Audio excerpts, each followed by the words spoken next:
All right, what up, everybody? What up, everybody?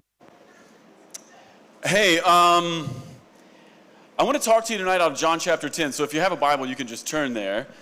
But maybe before I get there, can I ask you one really controversial question? Is it okay? Will you forgive me? Did it hurt? Did it hurt when the Queen's best soccer team could only muster a draw against us in the World Cup? Did it hurt? Did you cry? Did you? Man. He played Redford, right? Why didn't he play more? Right? It was so strange. My sons were like freaking out. So my oldest wanted me to ask you, and I fulfilled that promise to him, so. Okay, I'll use that one. This one's like breaking up. Here we go. All right, I got a chord. All right, there we go. Woo!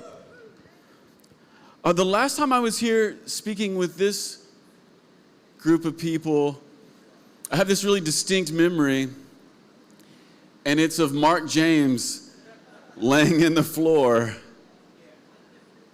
and singing a prophetic song for 2 hours while the saxophone guy, where's that guy? Is he here? Do you guys remember the song? Because I do. I do. I've just been wondering, Lord, would you hit us like that again? Sometimes in worship we're a little too serious, and we just need that river from the desert to come in, Yeah. All right, here's what I want to do tonight. If you don't know me, I do a couple things in the States. I lead Vineyard worship. That's like some of what I do. And then the other thing I do is I pastor a church. And for the longest time in my life, I've sort of had a foot in two different worlds. So I've always had one foot in the pastor world, and then I've always had one foot in the musician and songwriting and worship world. And for whatever reason, that's just the call that God has put on my life and the path that He set before me. And so I've always spent a lot of time with people like you while also doing stuff there locally in Campbellsville that's very pastory. And a lot of times when I come to speak to people like you, I'm talking very specifically to worship leaders about worship leader kinds of things. But if you would allow me tonight, what I would love to do is I would like to speak to you with my pastor hat on. Would that be okay?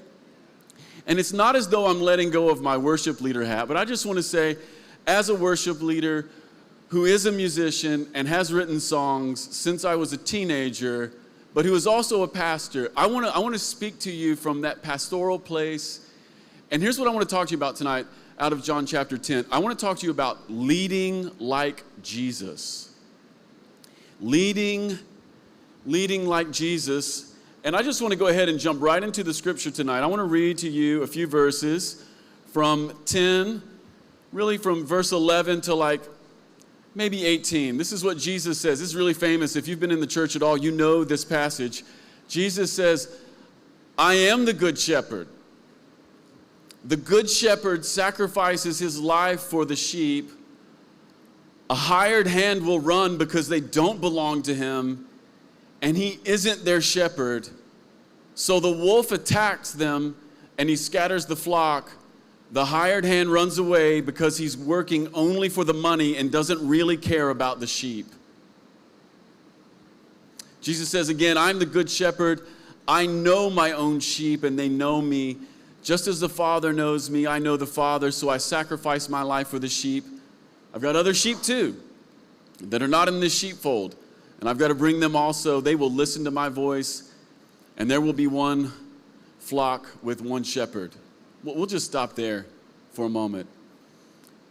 Like I said a moment ago, I want to talk to you about leading like Jesus. And I want to start there because if you're in this room on a Friday night when it's hot like this, and you could be at the pub having a pint, Like you could be doing lots of things on a Friday. You could be out with your best girl, you know? You could be doing any number of things on a Friday night, but instead you came to a hot church on a Friday night. And here's what that tells me. That tells me you're leaders.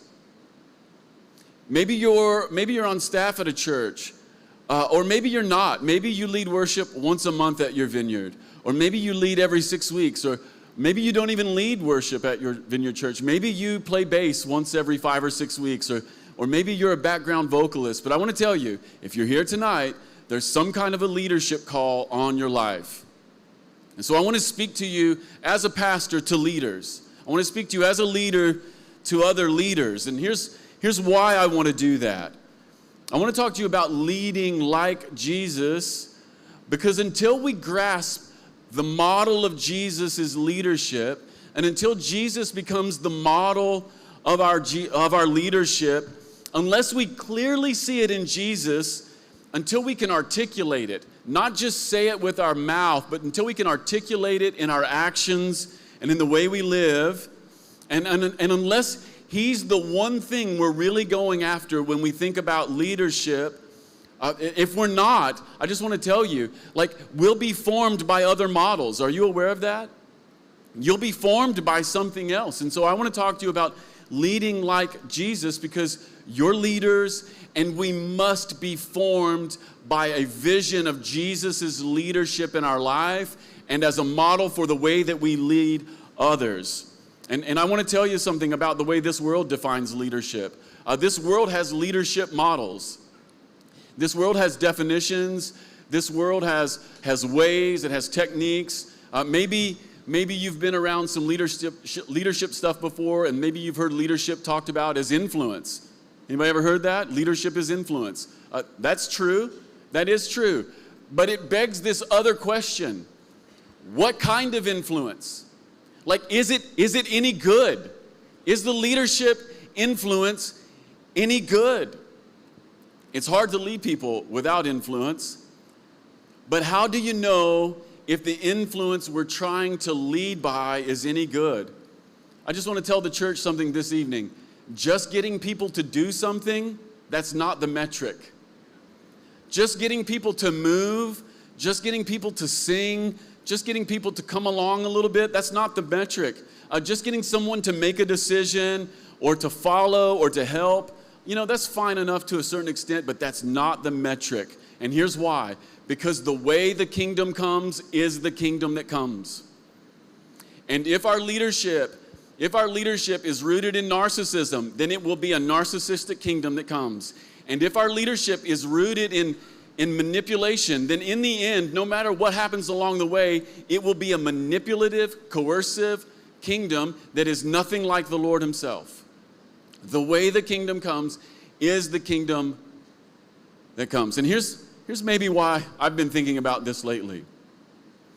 I've been thinking about this because I don't know if you're aware of this or not, but for the last couple years in the church, a lot of leaders that we thought were good have turned out to be troublesome.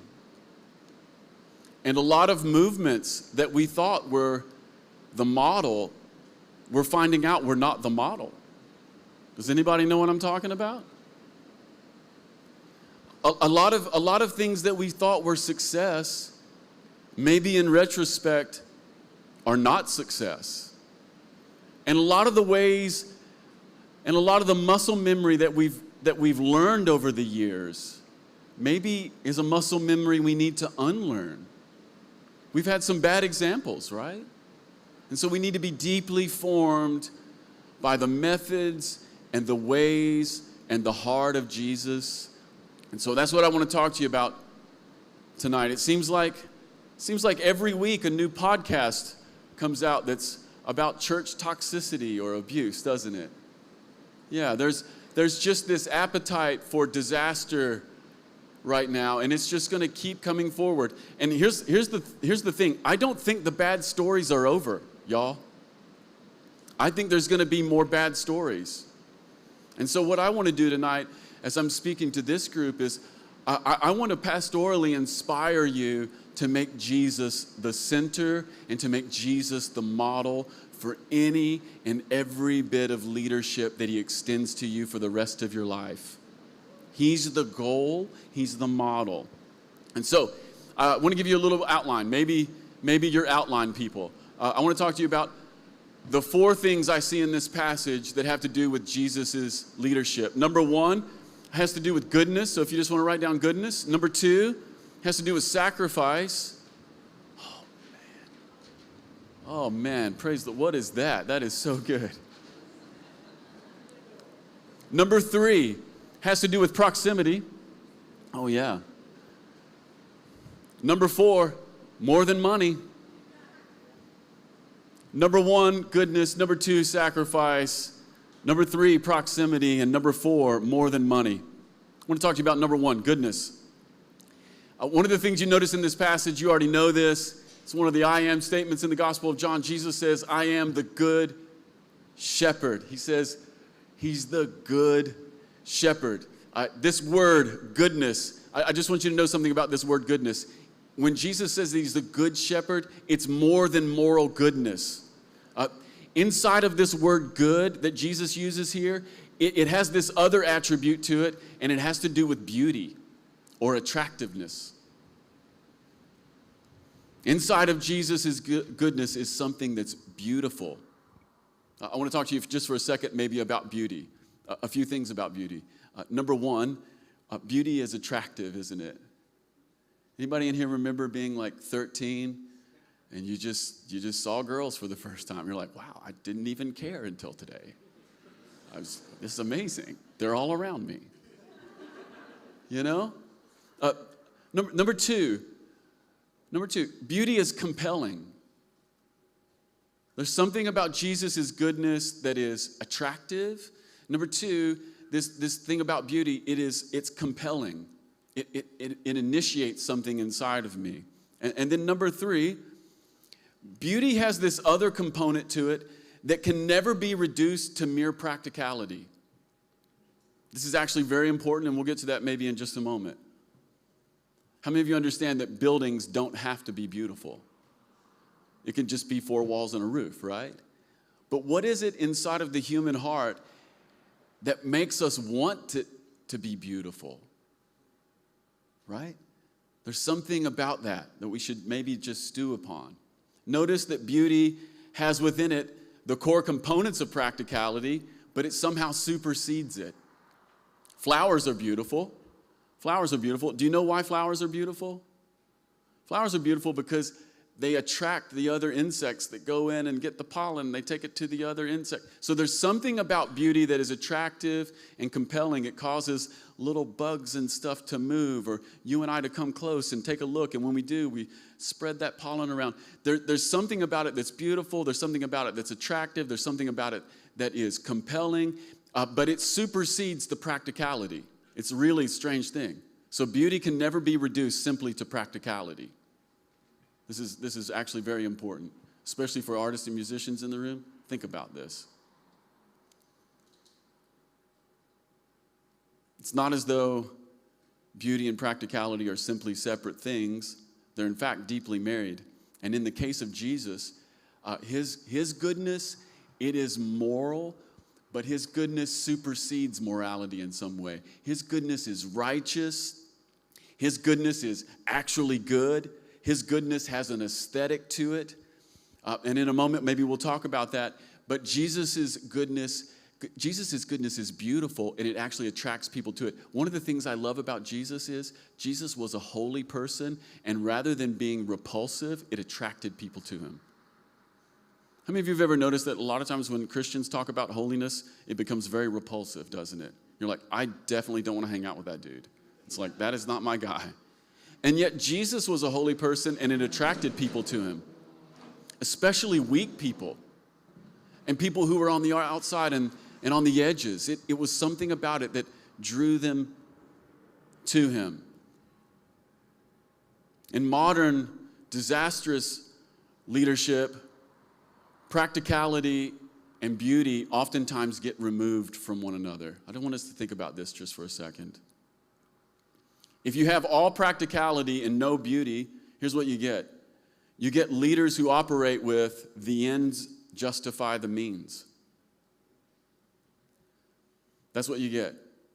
Goodness becomes the ends justify the means. If it's just practicality all the time, if it's just spreadsheets, if it's just administration, it becomes the ends justify the means. Maybe it goes like this. Yeah, Pastor, it's a bit messy. Yeah, there's a bit of narcissism there. There's a little bit of ego steering the boat. There's a morbid fixation on the budget. There's a morbid fixation on growth. But it doesn't matter because some people gave their lives to Jesus. Practicality divorced from beauty, the ends justify the means. That's what happens. But if you have all beauty without practicality, you end up with leaders without substance. This is the influencer model of social media. All beauty, but without something underneath it that's real. You just get leaders who lack substance. There's an overt aesthetic, but it's just the forms of worldly attraction. But the goodness of Jesus is that somehow he holds all of this together. He's genuinely good. He's righteous. He's holy, and yet there's something about him that is aesthetically beautiful and attractive and compelling, and he draws the people who need him most nearest to him. This is something for us to think about, leaders. And here's why Jesus' goodness is ultimately beautiful. It has to do with sacrifice, and it has to do with giving. The goodness of Jesus is rooted in sacrifice. He says he lays his life down for his sheep. 4 times in this passage, Jesus says he's the good shepherd who lays his life down for his sheep. You want to be a leader in the church? You want to be a good leader? You want to lead like Jesus? You want your leadership to be beautiful? You want there to be something aesthetic and attractive and compelling about your leadership? Then it must have something to do with laying your life down for others. That's what it has to do. And ultimately, I want you to know something, church. This is why I trust Jesus. This is why I trust Jesus. Jesus is here in John chapter 10, riffing on shepherds and sheep. He says he's the good shepherd. And I don't know if you're aware of this or not, but anybody who was listening to Jesus when he first told this story, they knew all about shepherds and sheep. And here's the way it goes with shepherds and sheep. The shepherds keep the sheep for one purpose: to drink their milk, to harvest their wool, and on special occasions, to take the juicy ones and eat them. The sheep exist for the shepherd. And then Jesus turns this upside down and he says, not with me. I'm a different kind of shepherd. I exist for the sheep. I give my life for the sheep. In my care, no sheep will ever give his life for me. I give my life for my sheep. Can I tell you something, leaders? You want to be a good leader? You want to have something in your life that's like really good, not just superficially, aesthetically pleasing, but deeply compelling and attractive and checks all the boxes of practicality at the same time. Become someone who lays their life down for the people God has called you to serve. Your sheep don't exist for you, you exist for your sheep. This is the model Jesus gave us, and this is ultimately why I trust Jesus. He's a different kind of guy. Today, good leadership or beautiful leadership at its core is willing to serve and nourish others. But all too often, leadership in the church is extractive. Can I tell you something? This is not just in the world, it happens in the church. You become a leader, you have some people who are serving underneath you, and really quietly it can happen. All of a sudden, you're beginning to extract life from them rather than give your life for them. This happens all the time. Too often in the church, it becomes extractive. It extracts people's money or extracts people's energy, and it happens for the sake of the leader. Or sometimes it becomes extractive towards something that's good, but in a way that damages people that are in your care. You know, sometimes we can say, hey, guys, let's do this thing over here that's really good, but we haven't thought carefully enough about the people we're asking, and all of a sudden, what we're really asking them to do might be damaging for their soul in some way, and it becomes extractive. Good leadership is not just about putting a goal in front of people, but it's about seeing people flourish as we tackle some of what God is calling us towards. Like the thing we're always listening to is like, what is God calling us forward to? What is God saying to us for our church and the people who are in my care? But at the same time, we're also listening because we're good shepherds. What is happening in this group of people that God has planted me with? What is happening in their life? And how can I give my life to them? I want to tell you a little story about my life. My spiritual father is a man named Ray Hollenbach. He's mostly unknown in the Vineyard, but he's a giant in the Vineyard.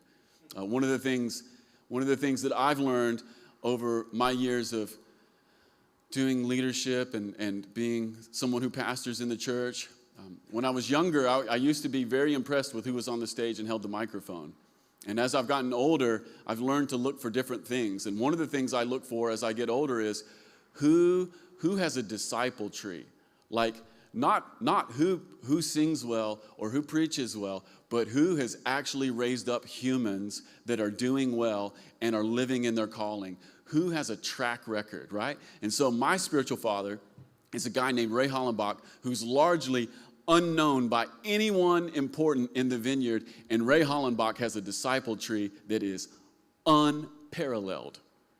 Unparalleled. For 35 years, he's been raising up disciples. And can I tell you something about Ray's disciples?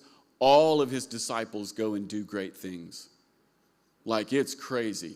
I could just tell you story after story, the things that the men and women who have come up under Raymond do. It's really stunning. And when I was 29, I was a worship leader, just like you guys. I was just leading worship at my church.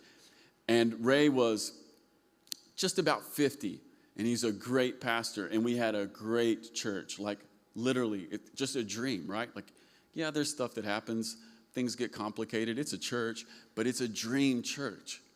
And when I was 29 and Ray was in his early 50s, he comes to me and he says, Adam, I was about to leave one day, going out the back door, and he says, Adam, can I talk to you for a second? I said, yeah. And he said, Adam, I don't ever want to be Saul to you. I want to be Jonathan because I think you're a David. And it split me in two. I was like, Ray, you've never been a Saul to me. He goes, yeah, okay. But here's what I think. I think I'm not supposed to pastor this church much longer. I think I'm supposed to turn it over to you.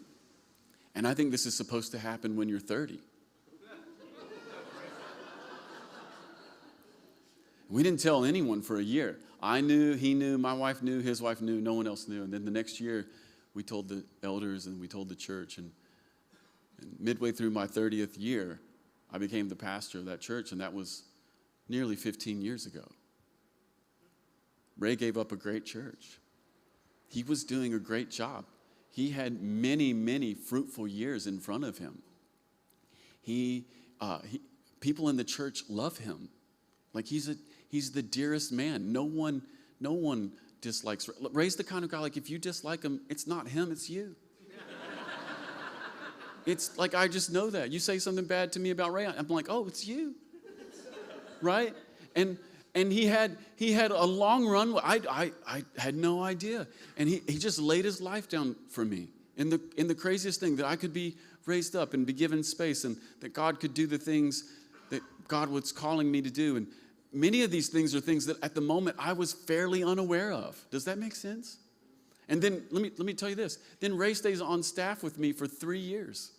And he comes to me and he says, Adam, here's what I want to do. For 3 years, I'm going to tackle all the hardest things, and I want you to spend a lot of your time in your office praying and read the Bible. And I was like, what? He's like, don't worry about the budget. I'm going to take care of the budget. In complicated meetings, I'm going to take every single one that I can, and I just want you to live in your office to pray and to read and to study and to be formed in the heart. Can I tell you something? He laid his life down for me. I wasn't a sheep that he was extracting from. He was the good shepherd who was giving me his blood and marrow. And I'm here today because a better shepherd led me. That's why I'm here today. Yeah, the good shepherd lays down his life. He made space for me. So number one,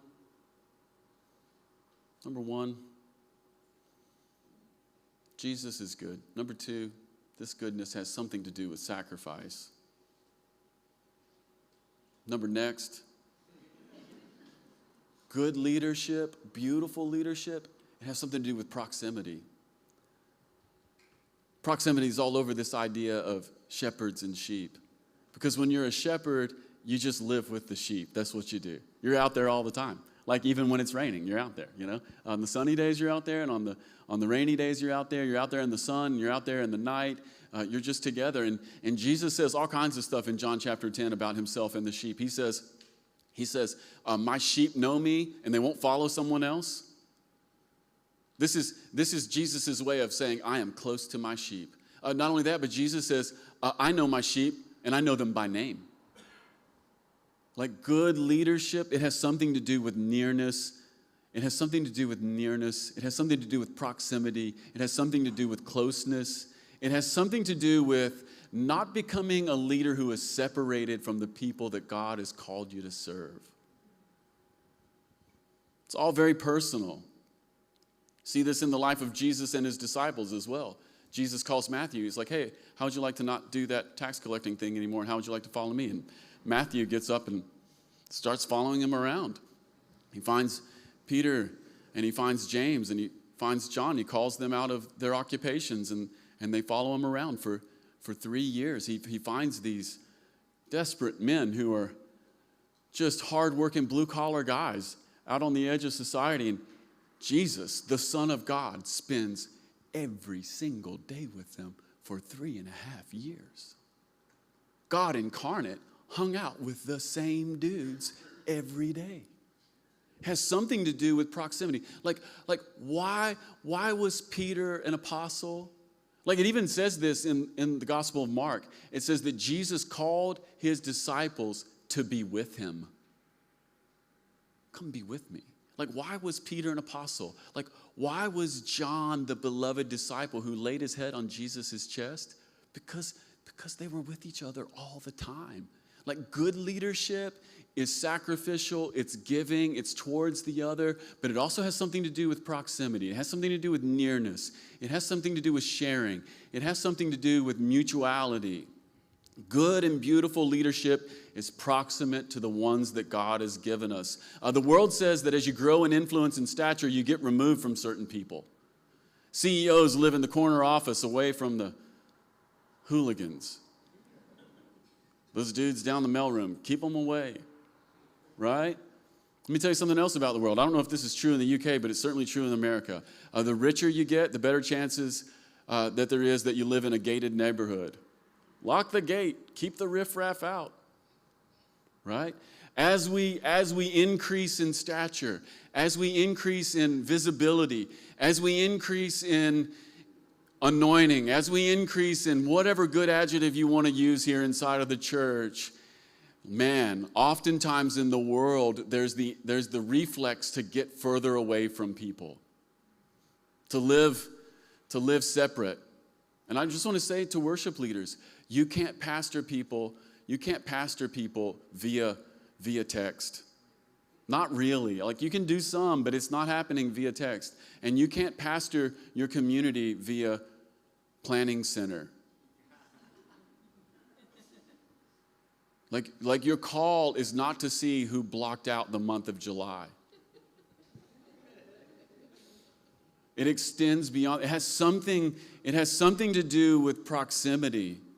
It can't just be a bit of administration. Like at the end of your life, you don't want people to say at your funeral, they were great at planning meetings. Exquisite meeting planner. Like the best.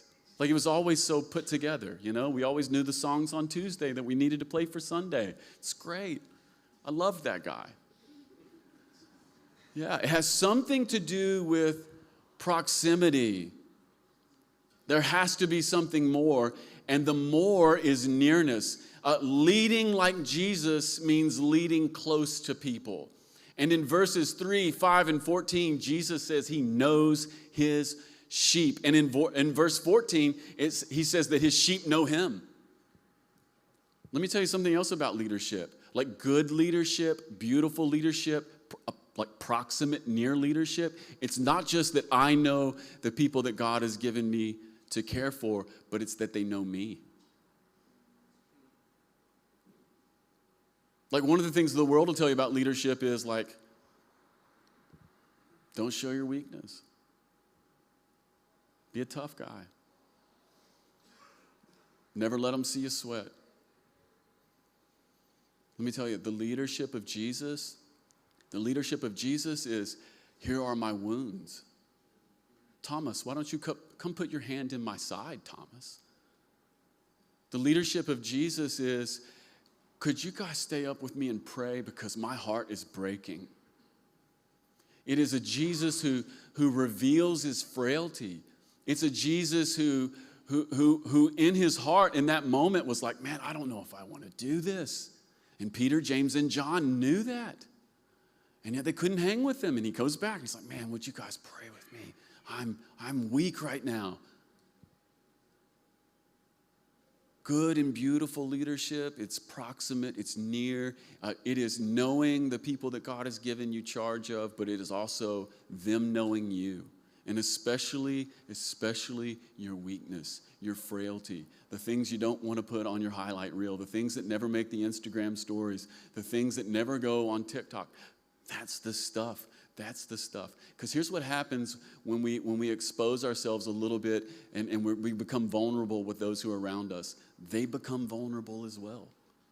Vulnerability begets vulnerability. And can I tell you something? The culture you really want in your worship community is you want an honest culture. You want an honest culture. And the only way to get honesty is to get vulnerability. Vulnerability comes before honesty.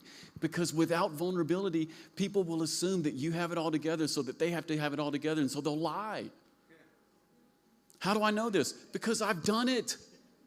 I've lied about important things because I didn't know if there was going to be any space for care. I didn't know what was going to happen if I didn't measure up. And one of the most profound things you can do for your team is just to be honest about your very real weaknesses and go, you know what? Listen, y'all, like I've screwed up in my life. These are the areas where I struggle. These are the areas where God is training me. It is about proximity, and proximity is about knowing. It's not just sharing space. It's about knowing. You knowing them and them knowing you. You cannot administrate your way to beautiful goodness. Does this make sense? So Jesus' leadership is good. It's good because it's sacrificial, and it's good because it's proximate. All right, number next.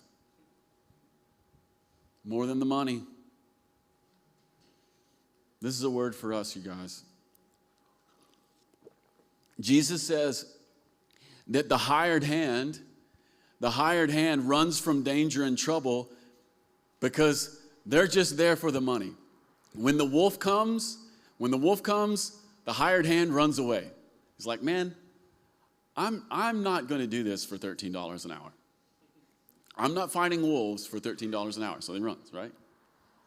And I think it's so interesting when Jesus is giving us a little sermon on good leadership and what it means to be actually the real thing. I think it's very interesting that Jesus drops this little note about, the wolf will come, but a hired hand just runs away. And Jesus drops this little note about trouble, and he drops this note about money, and he drops this note about the difference between somebody who's got a calling and somebody who's just hired to do a job. Can I just say something to this group tonight? I just want to tell you, we're not called to be hired hands. The church doesn't need hired hands. The church needs sacrificial leaders who love and live near the sheep. That's what the church needs. That's what the church needs. The church doesn't need people who are extracting. The church needs people who are giving, but the church needs people who will not run away when the wolf comes.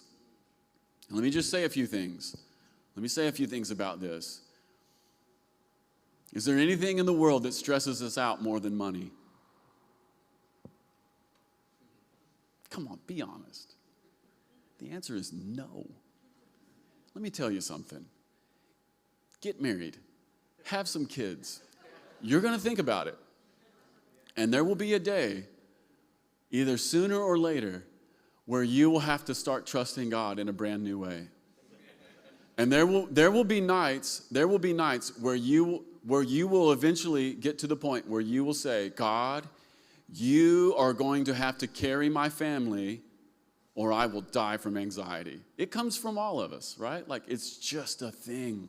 It's just a thing. So I just want to say, look, is there anything that stresses us out more than money? No. And let me tell you, can I tell you something about rich people? They stress out about money too. It's universal. It's literally universal. Poor people stress out about money. Middle income people stress out about money. And rich people stress out about money. It's universal. So I just want to tell you that so that we can just all agree it's us. Jesus is talking to us. So number one, dude, it's real. Number two, if you're in ministry for the money, you picked poorly. You can stay this weekend. You're welcome here. But this gig ain't for you. Like, I want to tell you, like, it's just not going to work. And in fact, one of the things that we've learned in the last couple of years is like, one of the things that gets people in trouble in the church when they're leaders is when they start going for the money, isn't it? Yeah. I mean, it's like, oh, there's something else there motivating me. It's the dollars, right? And by the way, here's what I think. I think the wolf Jesus is talking about is that. It's that wolf that's like, he's talking about it's going to come steal the sheep, right? What is he talking? He's talking to us about scarcity. That's part of what he's talking to us about. And we're all going to deal with this. Especially as you get a little bit older. Everybody in here is going to be challenged on this very thing in your leadership and in your ministry. If you're a pastor here tonight, you're going to be challenged. If you haven't been yet, you're going to be challenged on this. If you're a worship leader, you're going to be challenged on this. If you haven't yet, get ready, it's coming. If you play bass once a month at your church, you're going to be challenged on this. Let me talk to you about my definition of leadership. One definition of leadership is this, higher level problem solving. Here's what I mean by that. If it could have been solved at a lower level, it would have been. And here's what that means. If you're a leader, the thing that's going to come to you most are the problems that didn't get solved at lower levels. I know that some of you are like, well, that's cynical. No, it's just true. It's just true. I mean, I say that without a shred of cynicism. It's just like, that's the way it works. So part of what's going to happen if you stay with Jesus and you're like, you know what, I'm going to do this thing. I'm going to commit to the church. I'm going to commit to your people. I'm going to commit to a location. I'm going to live this thing out here in England and Ireland. I'm going to put my roots down. Here's what's going to happen. You're going to deal with problems a lot. And they're going to be the problems that no one else in your church could figure out. That's what's going to happen. And it's going to happen until you die.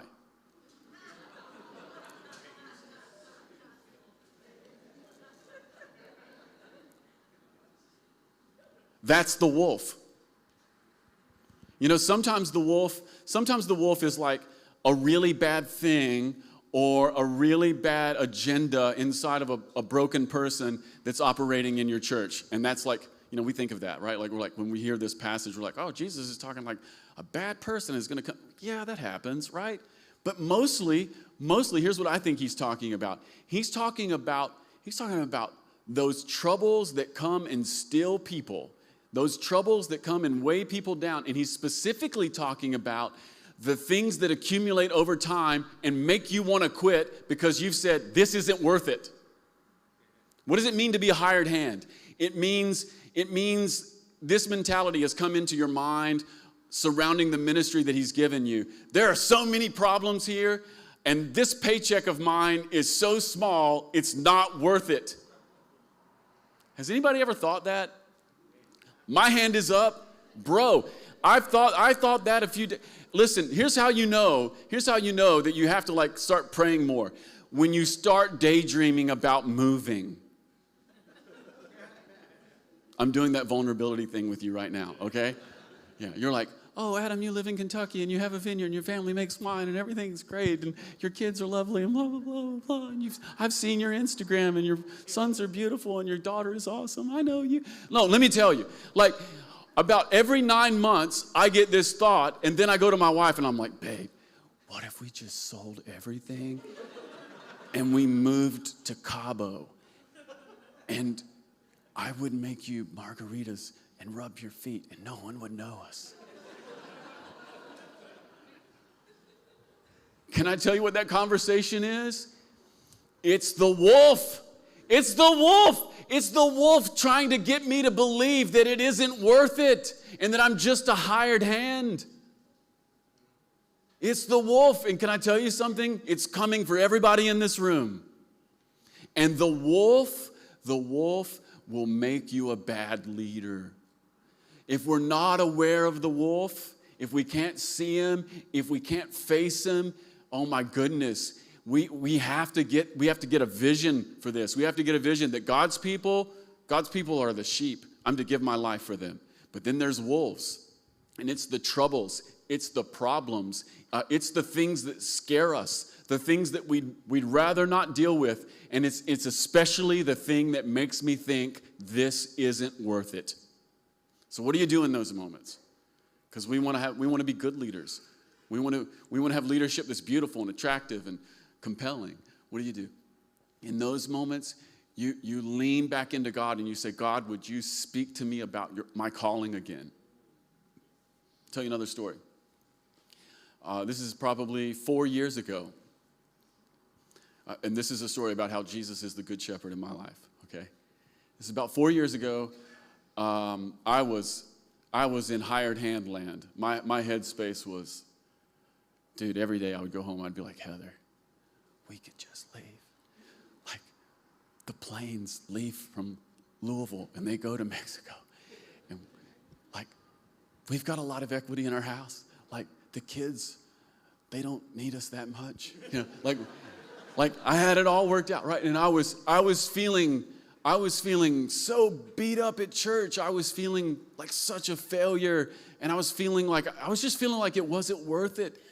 And I was feeling really challenged. And this, I can't even go into it because it's too much of a long story, but I was feeling really challenged in the area of preaching. And it doesn't really make sense, but just trust me on that. I was feeling really challenged, right? And I came home one Sunday afternoon and I'm sitting on my back patio and I'm just thinking, oh man, I'm just fully daydreaming. I'm on Zillow. I'm just looking at property anywhere. I'm like on Airbnb. I'm like, we could buy that house. We could just Airbnb it and we could live in a van down by the river.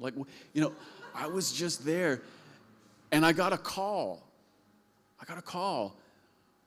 From a friend who's been my friend for 20 years. Her name's Hannah. Hannah called me and she was like, hey, Adam, I got a word for you today. I said, what is it, Hannah? And she said, the Lord wants you to know that you're his preacher. And I lost it. I'm like, what? I just lost it. I said, Hannah, you have no idea what you're talking about right now. And then she said this. She said, the Lord wants you to know you're his preacher, even more than you're his pastor. You're his preacher. And she said, I heard the Lord use the word orator, which is a very specific word for me. This goes back to when I was a sophomore in high school. Here's something about me. Before I was profoundly baptized in the Holy Spirit, I was afraid of public speaking. And when I was in middle school, 8th grade, I was supposed to get up and give a oral report, right? And I got up in front of the class and I started shaking. My hands started shaking. And I began to cry. And completely embarrassed myself, and it was super traumatic, right? Like that's like an inner healing moment for me. Like go back to the memory, look for Jesus. Like we've done that a couple times. I got profoundly baptized in the Holy Spirit like just a little bit later, and that whole thing in Acts about boldness is real. Like boldness came onto my life, fear left. Like done. Like completely. Sophomore year, it's history class. The assignment is an oral report. I get up, I give the oral report, and my very secular history teacher says to me, she says, Adam Russell? I said, yes. She says, Adam Russell, you'll either be a politician or you're a preacher. And when she said preacher, this thing landed on me. And it was like lightning. And I was very aware. In the moment, I was very aware something happened. It wasn't until years later I realized that my history professor prophesied to me in school. Right? Jump ahead, decades later, I'm not feeling called anymore. I feel like a hired hand. The wolf is there, and I'm thinking, dude, what am I doing? And my very good friend of 20 years calls me and says, God says you're his preacher. More than his pastor, you're his preacher. I'm fully back. I'm like, here's why I'm telling you that story. Because this is another example of good leadership. Like good leadership isn't just for leaders, it's for everybody. How many of you know that sometimes at church you need somebody to lead you? Like sometimes the word of the Lord is going to come through not your peer, but somebody that you're supposedly leading. Does this make sense? Can I tell you something crazier? Half the time, the most clear words that God gives me are coming from people I don't even like. I'm like, what? Why are you talking to me through that guy? Vulnerability. Yeah. Listen, guys, I'm on a journey. Yeah.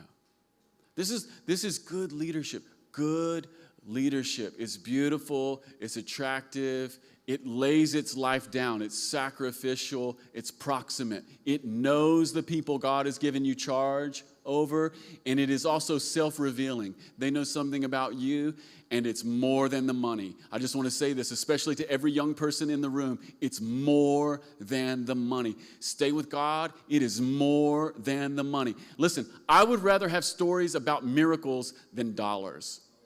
Come on.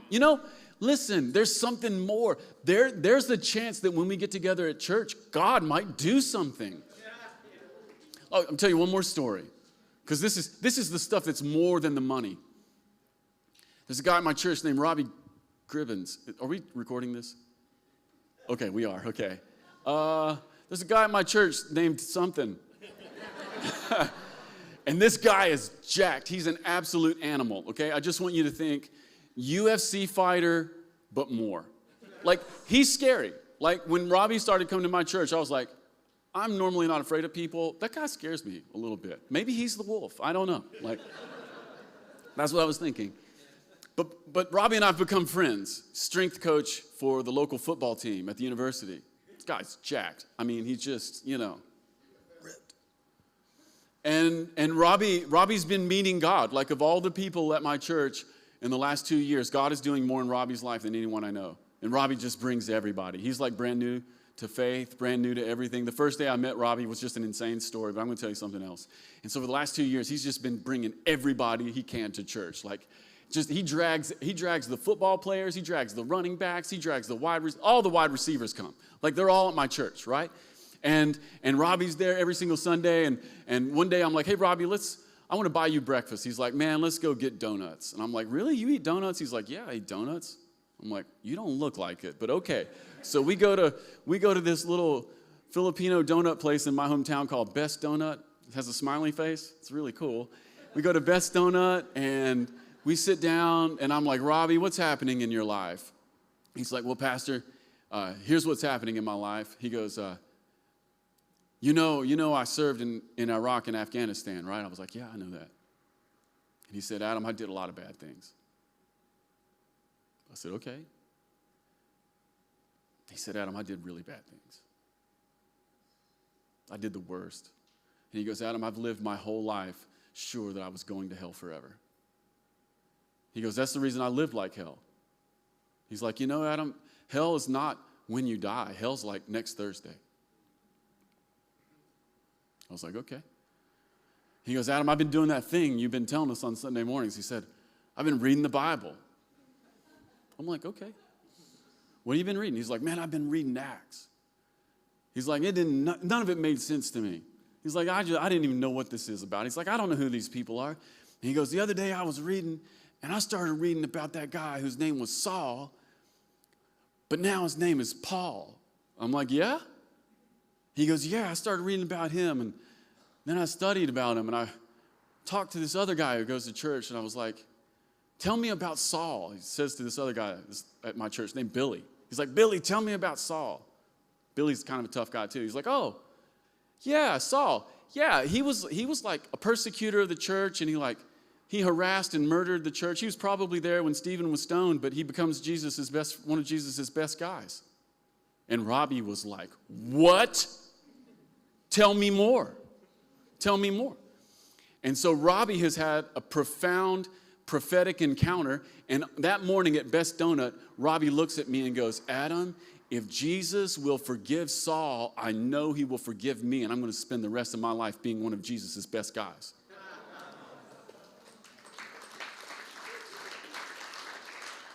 Here's why I'm telling you that story.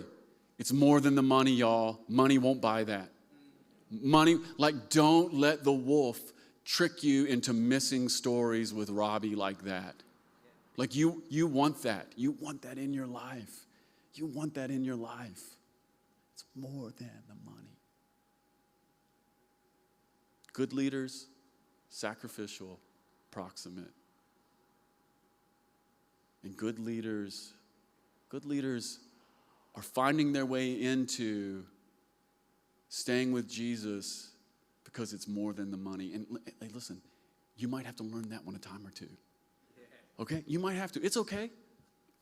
Don't beat yourself up. You might get pumped up here in a minute. We're going to pray for you, and maybe you'll speak in tongues and fall on the floor, or maybe you won't.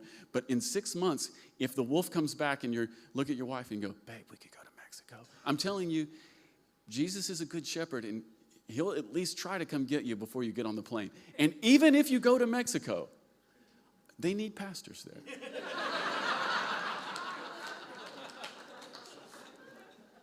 Listen, my theology on God's mercy is pretty wide. It's pretty wide.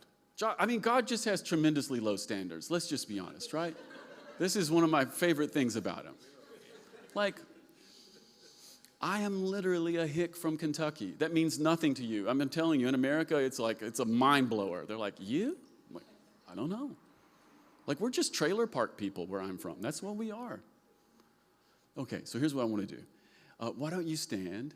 Why don't you stand? And if you're on the band, I don't even know who's doing what. You could come do something. Jesse, atmosphere. I don't know. Jesse, volume swells.